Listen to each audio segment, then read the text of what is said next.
एक बार की बात है, एक ऐसे देश में जहां आसमान तितली के पंखों की तरह झिलमिलाता था, वहां टिया नाम की एक युवा राजकुमारी थी। टिया कोई साधारण राजकुमारी नहीं थी, वह भव्य महल में रहती थी, पर उसका दिल महल की दीवारों से परे साहसिक अनुभवों के लिए तरसता था। एक शाम जब चांद ने राज्य पर चांदनी बिखेरी, टिया ने फुसफुसाते पहाड़ों के किनारे से एक मंद प्रकाश देखा।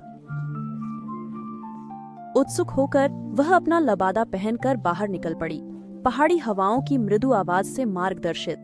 पहाड़ों के तलहटी में पहुंचकर उसने जंगली बेलों के नीचे छिपा एक प्राचीन पत्थर का दरवाजा खोजा। पत्थर पर खुदा था, केवल दयालु हृदय प्रवेश कर सकता है, क्योंकि आगे तारों का संगीत है। टिया ने दरवाजे को छुआ और वह एक छिपी हुई दुनिया को प्रकट करते हुए खुल गया। अंदर वह एक ऐसे जंगल में पहुंची जो उसने पहले कभी नहीं देखा था। पेड़ों की पत्तियां चमक रही थीं और हवा में संगीत की कोमल ध्वनियां गूंज रही थीं। लेकिन कुछ गड़बड़ थी। धुन टूटी हुई थी, मानो एक सुर गायब हो। जैसे ही टिया जादुई वन में गहराई तक गई, उसे अर्ल नाम की एक चांदी लोमड़ी मिली। चेरिल ने बताया कि यह वन कभी तारों का गीत गाता था, जो उनकी दुनिया में प्रकृति का संतुलन रखता था। टिया पर गीत का आखिरी सुर बहुत पहले खो गया था।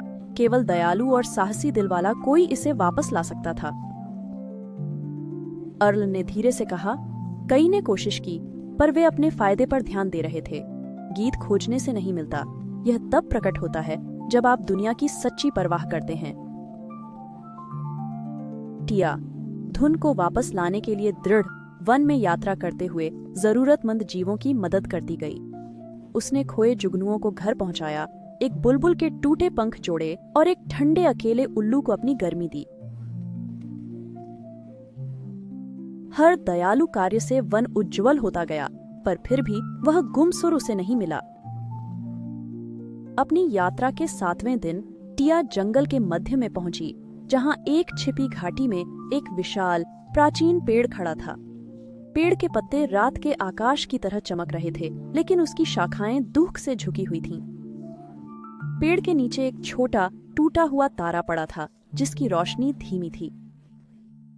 टिया ने उसके पास घुटने टेके और बिना हिचक के उसने तारे को अपने हाथों में लिया, अपने दिल का सारा प्रेम और प्रकाश उसे दिया। जैसे ही उसने ऐसा किया, तारा और अधिक चमकने लगा, जब तक कि पूरा जंगल उसकी सुनहरी रोशनी से न नहा गया।